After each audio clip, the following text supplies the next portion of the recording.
I'm Debra Meiburg, and I'm here today with Tim Preston of Reef Winery, which is located in Hawke's Bay, New Zealand. This is a family-based winery, and you've worked with your dad, I don't know, say 20 years ago when you started the winery. Are you ever going to move out from home? Is Dad ever going to kick you out? That's a good point, Debra.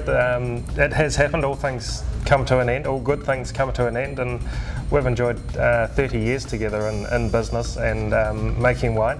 But Paddy now has moved on to retirement interests, and yeah, it is left with me, the winemaking role. So it's a great challenge and good to be involved in. That's kind of interesting because when most people retire, they hope to own a winery.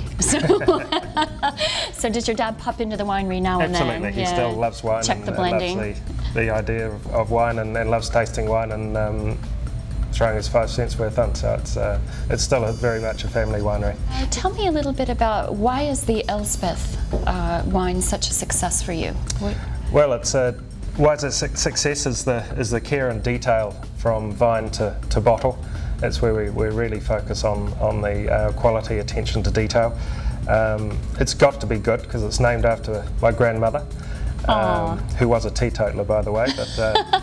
But yeah, it's been a brand. The wine that you're holding there, the Elspeth Syrah, has been our most celebrated wine out of the Hawke's Bay Reef stable. It's really brought the trophies home for Reef and built the brand for us in New Zealand. And how would you describe your Citra? Say I gave you 5 words. How would you describe your Citra? The Syrah, very varietal, beautiful violets on the nose, fantastic texture and weight would be the quick summary of it. Yeah, a beautiful weighty wine. And your white wine collection. Tell me how, say, your Riesling might differ from a Central Otago Riesling.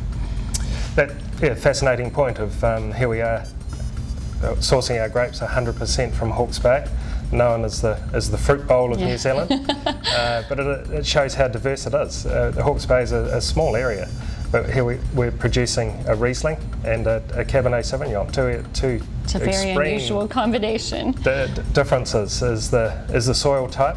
The clay and heavier soils and the coastal aspect helps the whites, the Sauvignon Blanc and Riesling and things, and then we go inland a little bit and the more sheltered areas, the gimlet gravel soil structure, and we can produce the Bordeaux reds. So the big difference is the weight and texture from Hawke's Bay being that little bit warmer than the Central Otago, lower South Island. The heat is the big thing in Hawke's Bay. So the Riesling is going to be a more floral, a more rounded, riper textured style. Riper style. Okay. And if people were to pour a glass of your Citra, what would be your advice how to taste it? What do you suggest they do? How should they approach this wine? How should they approach it? With the Elspeth tier, it really appreciates food or shows its best with food. So putting some time into a beautiful dish of lamb or roast lamb or something like that to accompany the wine would be the best approach. But certainly you can try it on its own.